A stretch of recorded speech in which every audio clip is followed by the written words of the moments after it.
6-Minute English. From BBC Learning English. Hello and welcome to 6-Minute English. I'm Dan and joining me today is Neil. Hey Neil. Hello Dan, what's on the agenda today? Well, I'll give you a clue. It's something that makes the world go round, but it doesn't really exist. In fact, if we all stopped believing in it, it would have no use at all. What is it? I haven't got a clue. Okay, how about this? Money. Yep, and not just any money, we're talking about cryptocurrency. Currency is the money that's being used in a given country at a certain time. But what about the crypto part? Well, crypto is a prefix meaning hidden or secret. It comes from the word cryptic, which means mysterious or difficult to understand. You may have heard about the most popular cryptocurrency at the moment, the Bitcoin. Well, I've certainly heard the name, but I can't say I know what it is. First, our quiz question. When was the Bitcoin cryptocurrency first created? Is it A, 2004, B, 2009, or C, 2013? Well, I think 2004 may have been a little early, and I think 2013 could be a little late, so the smart money's on 2009. We'll see if you're right later on in the show. So, Bitcoin, what do you know about it? Well, I know it's a digital currency, so presumably you can use it online to buy things. You are right on the money, which means correct, both times. Bitcoin is just like any other currency except for two things. First, it's not printed by governments or banks, which means that it's not legal tender. Legal tender means the official money that can be used within a country. So that means we can't use it to pay taxes or settle debts, right? Exactly. Governments won't recognize it as an official currency, although it acts just like one. You can use it to buy items from anyone who will accept it, and its value fluctuates. Fluctuates means changes in level or amount.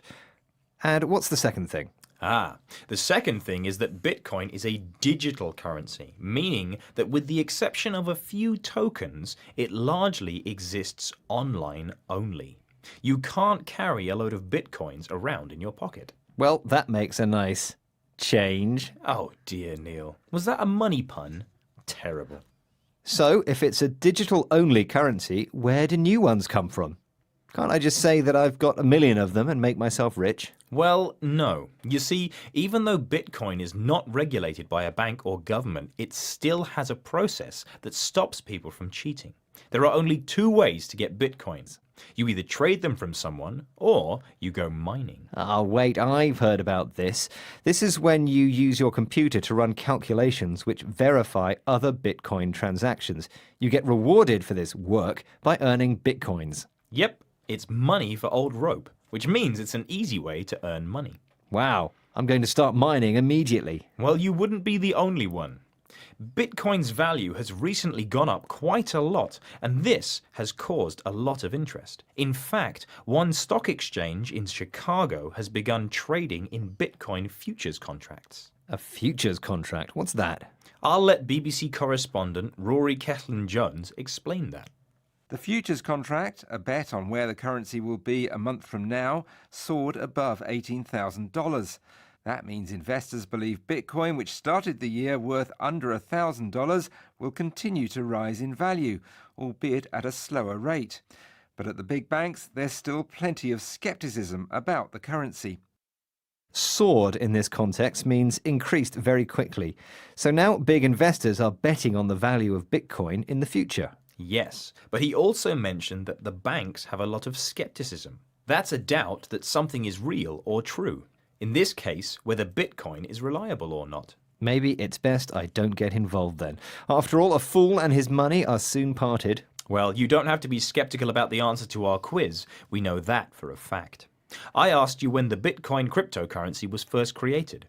A, 2004, B, 2009, or C, 2013. And I said 2009. And you were right. Well done. Shall we go over the vocabulary again? First, we had currency. That's the money being used in a given country at a certain time. Name 3 currencies and their countries, Dan. Okay. Baht for Thailand, Rupee for India, and my favourite, Metical for Mozambique.